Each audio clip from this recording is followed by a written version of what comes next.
Luxor, Egypt. Here lies the tomb of the world's most famous pharaoh, King Tutankhamun.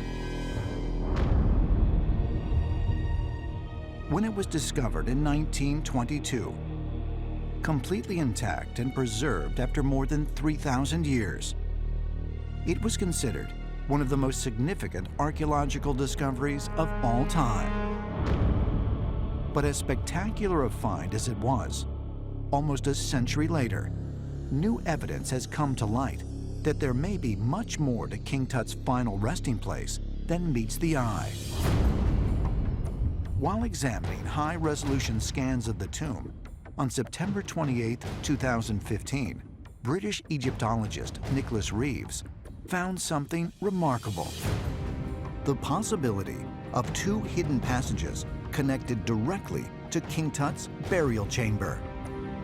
There was a Spanish company who was recruited to scan the tomb of Tutankhamun in order to replicate it. It is through this high-definition photography scanning that Reeves noticed that on the north wall of the burial chamber, there are some cracks indicating the possibility of a door. And also on the eastern wall. So there's two possible chambers. Reeves took his laser images to Dr. Mamdouh al-Damati, who is the Minister of Antiquities in Egypt, and they both decided to dig further. They used thermal scanning, which tells you the exact density of the wall at every part, and they have confirmed that they might have discovered another passway or a chamber behind King Tut's burial chamber. Whether there are more buried treasures beyond the painted walls remains to be seen. But if so, Reeves has a theory. He believes the passageway may lead to the tomb of Queen Nefertiti, the wife of Pharaoh Akhenaten, who ruled during the 14th century BC. Reeves speculates that in fact Tutankhamun inherited the tomb of Nefertiti. The reason is this: the tomb of Tutankhamun is very unusual. It's rather small compared to the other pharaohs. All great kings of the Athenian dynasty have amazingly large tombs with storerooms and chambers and so forth.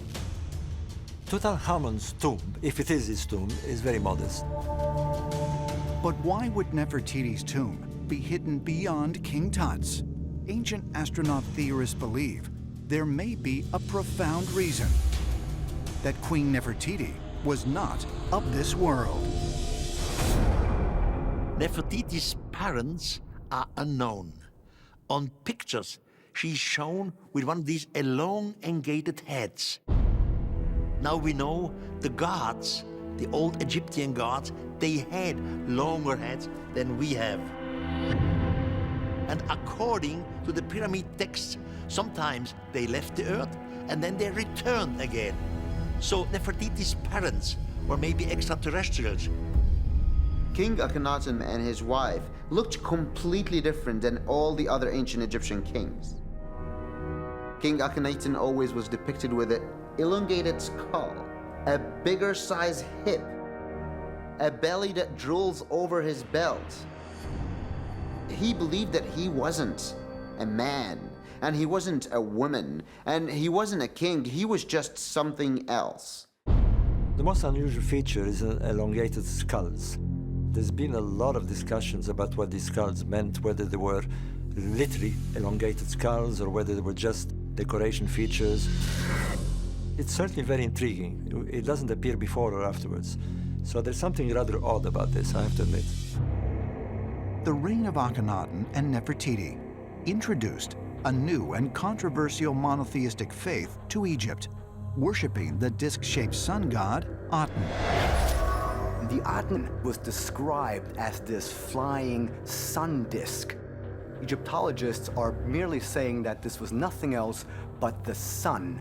But the question is, can the sun instruct you in different disciplines? And the answer is no. So we have to see whether or not our ancestors encountered technology and misinterpreted it as something in nature.